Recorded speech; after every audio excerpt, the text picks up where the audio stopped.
Pour moi, la voie du milieu, c'est de sortir des extrêmes. E come vai? Non puoi essere Qui sommes-nous pour tuer tous les loups? Non, je pense qu'il faut qu'on apprenne à cohabiter en trouvant les bonnes solutions.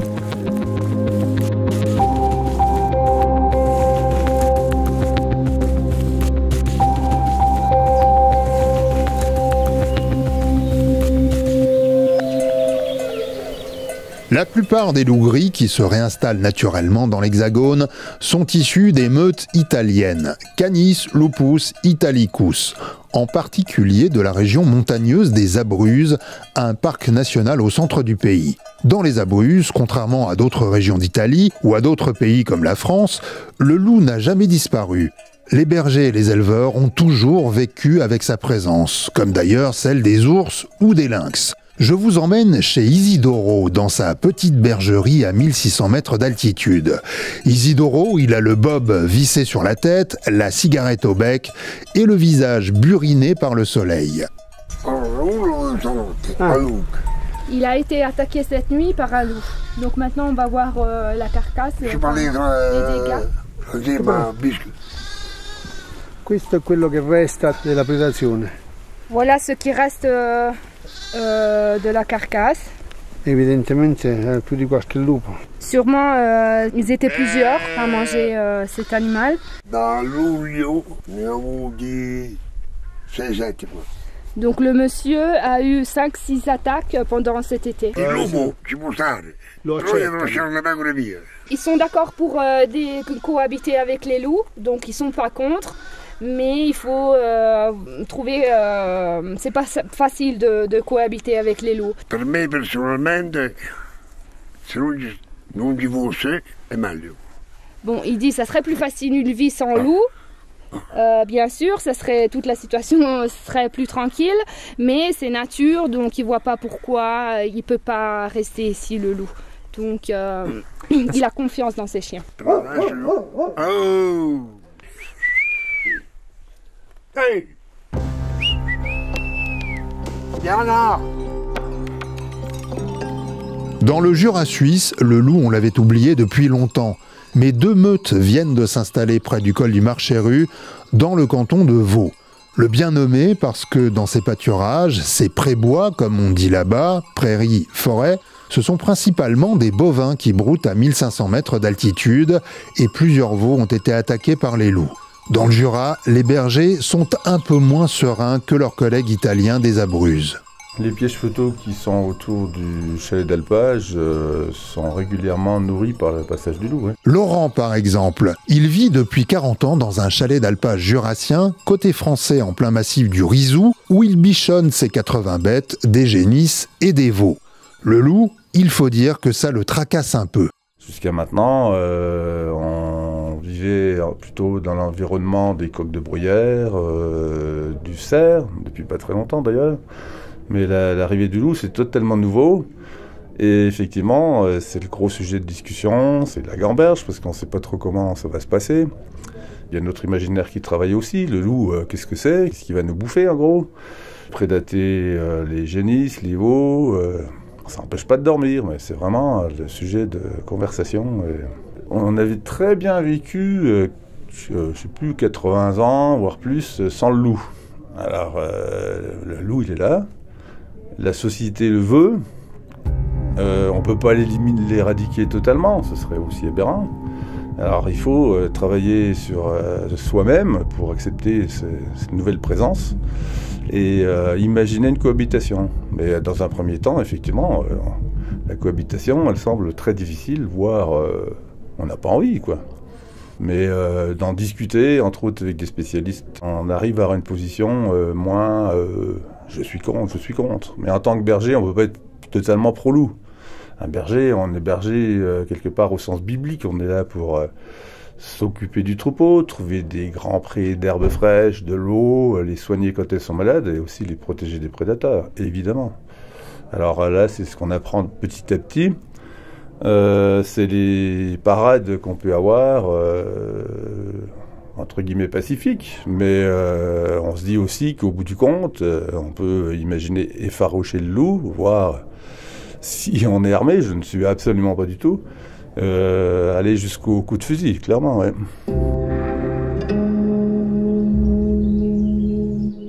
Cette façon de voir les choses, c'est ce que Jean-Marc Landry appelle la voie du milieu. Le biologiste et éthologue suisse que vous avez rencontré et entendu dans plusieurs épisodes de ce podcast est responsable de l'Institut pour la promotion et la recherche sur les animaux de protection.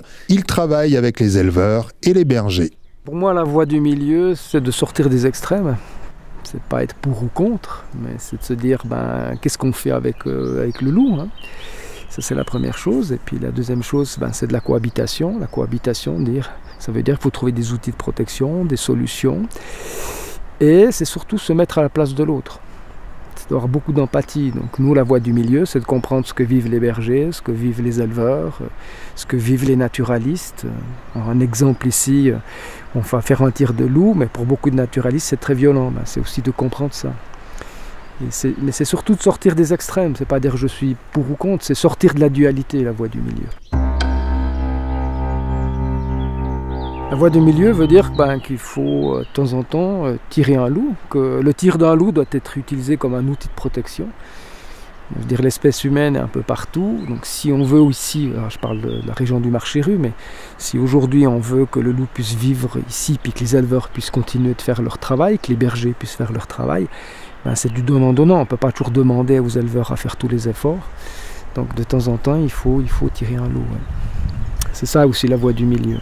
En France, le loup est une espèce strictement protégée, mais des tirs dérogatoires sont possibles par arrêté préfectoral contre des prédateurs en situation d'attaque de troupeau. Mais avant d'en arriver là et de faire parler la poudre, il faut déjà miser sur la protection des troupeaux. Et le fameux triptyque clôture électrique, présence humaine et chien. Des patous, des bergers d'Anatolie ou encore des bergers des Abruzzes, comme au-dessus de la ferme d'Alessandro, ces vaches et ces veaux vont paître à 1600 mètres d'altitude et les chiens ne les quittent pas d'un sabot.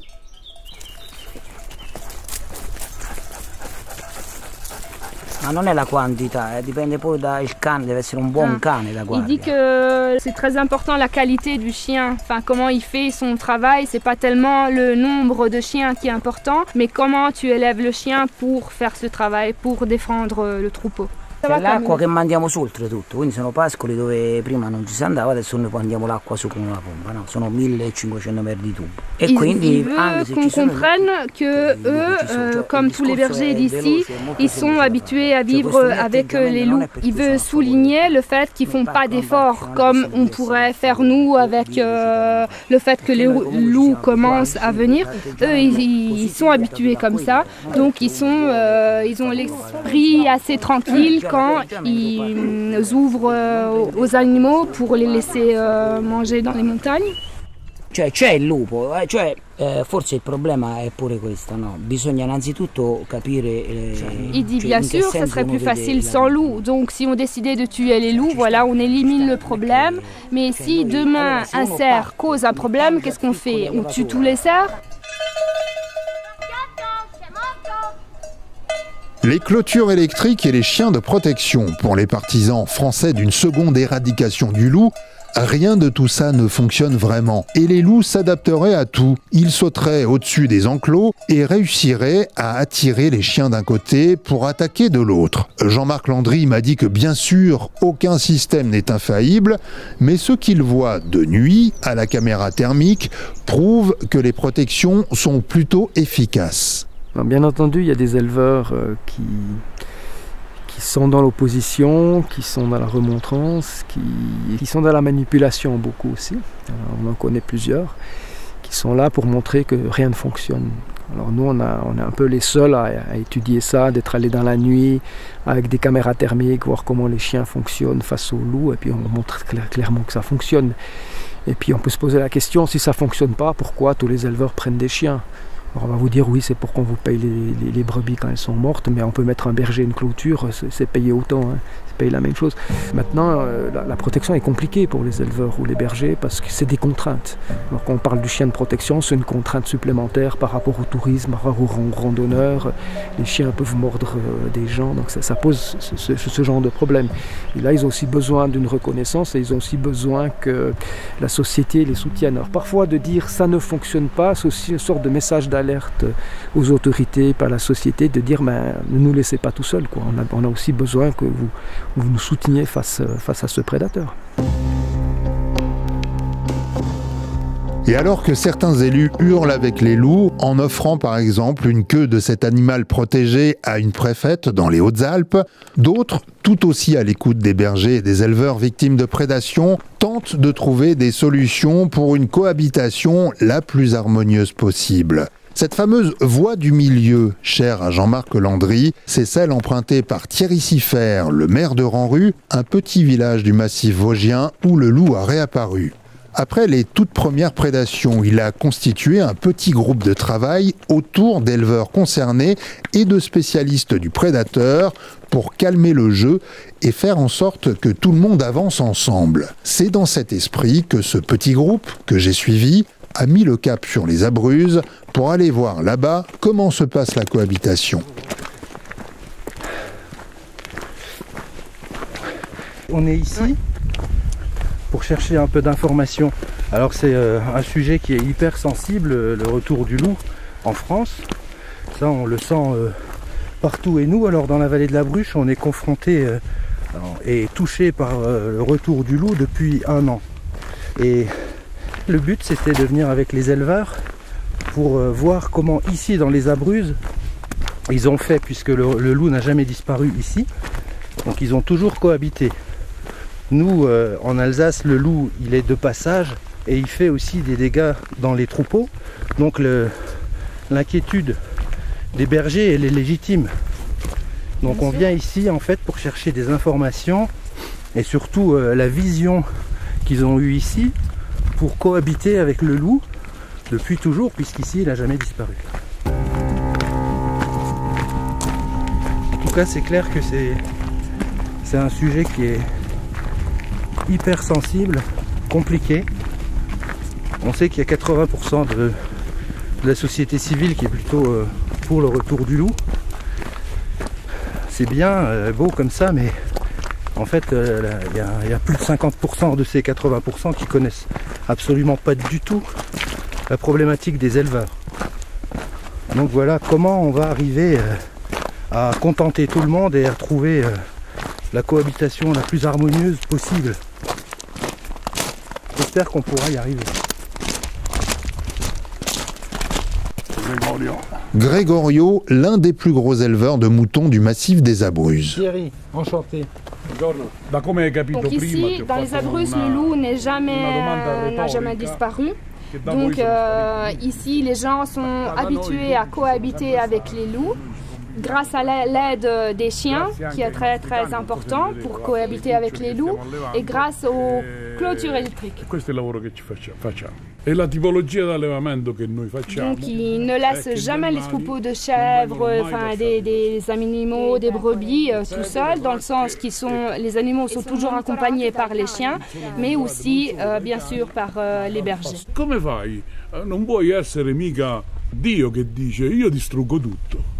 Il dit qui sommes-nous pour tuer tous les loups? Il n'y a pas la question c'est mieux avec les loups ou pas. Les loups sont ici et donc il faut faire avec. Accepter le loup aujourd'hui, c'est aussi refuser de vivre dans un monde aseptisé, ne pas considérer le sauvage comme une carte postale ou un parc d'attractions, admettre que le loup, malheureusement, dévore parfois les moutons et que les chiens de protection ne sont pas forcément commodes quand on les croise en randonnée. Bref, ne pas oublier que le risque fait partie de la vie. Aujourd'hui, on ne veut plus de risques, mais pour tout. Alors c'est clair que pour la protection des troupeaux, qu'est-ce qu'on a fait pendant très longtemps? On a éliminé le risque en éliminant les grands prédateurs. Maintenant, il revient. Le loup est protégé, l'ours est protégé, le lynx est protégé, donc il faut faire avec. Mais c'est clair que c'est un risque. Mais le risque, ça veut dire qu'on peut le gérer. comme l'avalanche par exemple, comme les dégâts de forêt, les feux de forêt, les inondations. Et il faut réapprendre à vivre avec le risque, il faut réapprendre. Et c'est vrai que depuis quelques années, on remarque que les gens qui vont se balader en montagne, ils ne veulent pas de risque. Il faut que tout soit propre en ordre. Il ne faut pas qu'il y ait de chiens, il ne faut pas qu'il y ait d'avalanche, il ne faut pas qu'il y ait de cailloux qui tombent. Il faut qu'on puisse aller se balader comme si c'est Disneyland. En fait, la nature, la réalité, c'est pas ça. La nature, c'est la nature, quoi. Et en fait, les bergers, les bergères, vivent dans cette nature, en fait, et ils sont confrontés à ça. Donc ils doivent prendre des risques, ils n'ont pas le choix. Mais il faut que notre société l'accepte. Et il faut aussi payer les conséquences du risque, il faut aussi payer pour ce risque. Si je fais que mon troupeau en montagne, voilà, je peux prendre un risque et puis me dire, je peux me planter et puis je vais apprendre grâce à ce risque-là. Un soir d'automne, Jean-Marc Landry et son équipe sont allés voir des bergers, chez François, dans une vieille ferme. Est-ce que vous m'entendez derrière la voix, ça va? Oui, oui. Tu m'entends, Amélie? Ouais, c'est parfait. Ça va? Je t'endors pas. Loin de tout, entre forêt et pâturage, près du col du Marcheru, dans le Jura suisse, à 1500 mètres d'altitude. François, il est berger, ornithologue et peintre. Ses aquarelles tapissent les murs de la ferme. Ses vaches et ses veaux ne sont pas loin. Dans l'étable, on perçoit le tintement de leurs cloches. Dehors, le vent souffle fort et ce soir-là, une trentaine de ses collègues sont venus avec des bouteilles et des victuailles parler du loup. Il y a 2 meutes dans le secteur, 11 veaux ont été tués. Jean-Marc Landry a installé son vidéoprojecteur et un drap blanc à côté de l'énorme cheminée. Ces pièges vidéo ont justement filmé une attaque de loup sur l'un des veaux du troupeau de François. C'est le berger qui commente ces images. En fait, on filme un loup qui fait plusieurs passages, qui fait un premier passage qui ne crée pas de réaction, qui revient et qui passe à proximité. Et là, il fait lever en fait une des grosses génisses en tout cas. Et c'est vraiment elle qui réagit et qui se lève et qui va voir ce qui se passe. Puis derrière, les veaux, ils font simplement que de suivre en fait le mouvement. Et voilà, donc là, le loup il revient. Et il va venir carrément au contact de la génisse. Donc là, c'est vraiment une des 2 grosses qui est à l'avant. Ouais, il n'y a pas photo. C'est elle qui a le dessus et qui le dégage, quoi. Mais c'est quand même intéressant de voir que c'est quand même les grosses qui réagissent et qui mènent le mouvement. Et c'est de là qu'est née l'idée de peut-être mettre des génisses, de mélanger des génisses avec des veaux. Aline, l'une des bergères présentes, n'en perd pas une miette. Il y a quelques semaines, des loups sont venus lui dévorer un veau en pleine nuit. À 3h du matin, il y a les loups qui ont débarqué. On a tout vu ça parce qu'il y avait des pièges vidéo installés. 4 loups qui débarquent sur le sentier qui mène à mon parc. Et puis après, on voit les allers-retours des loups, des transports de nourriture pour nourrir les louveteaux. Au moins, j'ai su ce qui s'était passé. Ça, j'ai trouvé intéressant. Moi, l'idée que j'ai, parce que là, j'ai vraiment eu l'impression de fournir un garde-manger aux loups en gardant mes 27 veaux dans un parc à part, ce qui s'est toujours fait. Et je pense que, selon moi, selon la configuration de mon pâturage, ce serait de tout mélanger, veaux et génisses, et d'avoir un grand troupeau de 130 bêtes. Et j'ai l'intuition que ça pourrait marcher. Bien mieux que des parcs de nuit à 5 fils, parce que je pense que le loup, il va avoir plus peur d'une génisse qui vient contre lui ou d'une vache que d'une clôture électrique.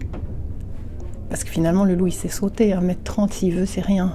Et je pense qu'il a moins peur de l'électricité que d'une génisse ou d'une vache qui risque de le charger. Parce qu'un loup blessé, c'est un loup mort, donc il ne va pas prendre de risques. Je compte là-dessus, en fait, en me disant que la masse va l'effrayer. Après, je pense qu'on ne peut pas arriver à une perte zéro, malheureusement. Puis il faudra apprendre à vivre avec ça.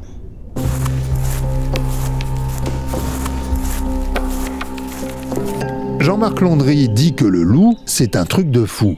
C'est l'une des espèces les plus étudiées, mais il y a encore beaucoup à apprendre sur lui. Avec ses pièges photos et ses caméras thermiques, il espère continuer à percer le mystère pour aider les éleveurs et les bergers à mieux se protéger pour l'accepter. Nous, ici, occidentaux, on veut protéger les tigres en Inde ou les lions en Afrique, en disant c'est des pauvres, mais les lions et les tigres tuent des humains.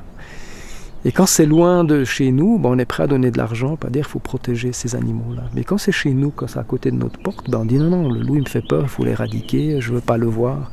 La même chose avec les chiens de protection. Les chiens de protection, on en croise un, là on est confronté à un grand canidé qui est là, qui protège son troupeau, qui nous montre des signes. Et ça nous fait peur. Mais par contre, de dire aux Indiens, vous êtes en train de vous faire bouffer par les tigres, il ne faut pas toucher le tigre parce qu'il est en voie d'extinction. Avant d'aller vouloir protéger la faune, la grande faune en Afrique ou en Asie, protégeons déjà chez nous. On est quand même des pays riches. Je pense qu'on a tout ce qu'il faut pour pouvoir cohabiter. Alors la première chose, c'est acquérir de la connaissance. Puis la deuxième chose, c'est de dire qu'est-ce qu'on fait et comment on va gérer tout ça. Il y a aujourd'hui 624 loups en France, selon le dernier décompte de l'Office français pour la biodiversité, début 2021. En dessous de 5000, les spécialistes estiment que la population des loups n'est pas viable génétiquement. On est allé sur la Lune, on a un gars qui tourne tout au-dessus de nos têtes, on a une technologie extraordinaire, puis on vient nous dire non, on ne peut pas cohabiter, c'est pas possible. Je dis mais il faut arrêter quoi. Revenons les pieds sur terre et puis essayons quand même d'avancer parce que si on est capable de cohabiter avec le loup, je pense que ça nous donne grands espoirs de pouvoir cohabiter avec les autres espèces et puis d'aller plus loin, de peut-être aussi prendre les bonnes mesures pour cohabiter avec notre nouveau climat. Je repense à ces mots de l'écrivain voyageur Sylvain Tesson que j'ai lu dans un livre du photographe animalier Vincent Munier.